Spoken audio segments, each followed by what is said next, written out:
Hello friends, இன்னைக்கு தாமரைப்பூ தண்டு வச்சு ஒரு ஹெல்த்தியான ஸ்நாக்ஸ் ரெசிபி பண்ண போகிறேன். வாங்க வீடியோக்குள்ளே போகலாம். ஃபஸ்ட்டு தாமரைப்பூ தண்டை நல்லா வாஷ் பண்ணி க்ளீன் பண்ணி வச்சுக்கோங்க. நெக்ஸ்ட்டு சிப்ஸ் பண்ணுறதுக்கு ரவுண்டாக வெட்டலாம், இல்லை நீளமாக வெட்டலாம். உங்களுக்கு விருப்பமான ஷேப்பில் கட் பண்ணிக்கோங்க. நான் நீளமாக வெட் பண்ணுறேன். பாருங்கள், சைடில் கட் பண்ணால் இது மாதிரி நீளமாக வரும். கட் பண்ணி எடுத்து வச்சுக்கோங்க. கட் பண்ணதை ஒரு பவுலில் தண்ணி எடுத்து வச்சுக்கோங்க.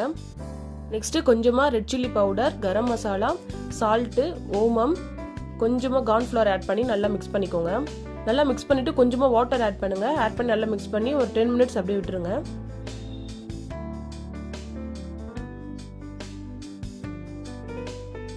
டென் மினிட்ஸ்க்கு அப்புறம் ஃப்ரை பண்ண ஸ்டார்ட் பண்ணலாம். ஒரு கடாயில் எண்ணெய் நல்லா சூடானதோ ஒரு பீஸாக போடுங்க. நல்லா ஃப்ரை ஆகட்டும். 2 பக்கம் நல்லா திருப்பி விடுங்க.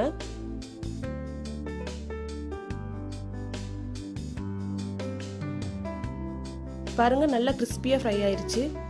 ஆயிலை ஃபில்டர் பண்ணிட்டு ஒரு பிளேட்ல எடுத்துக்கலாம்.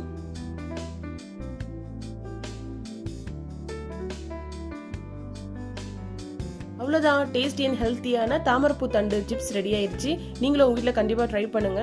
குட்டீஸ்ல ரொம்ப விரும்பி சாப்பிடுவாங்க. உங்களுக்கு பிடிச்சிருந்தா எனக்கு கமெண்ட் பண்ணுங்க, உங்க ஃப்ரெண்ட்ஸ்க்குலாம் ஷேர் பண்ணுங்க. இது மாதிரி டேஸ்டியான ரெசிபிக்கு என்னோட சேனலை ஃபாலோ பண்ணுங்க. தேங்க்யூ ஃபார் வாட்சிங். இன்னொரு வீடியோவில் பார்க்கலாம். Bye bye.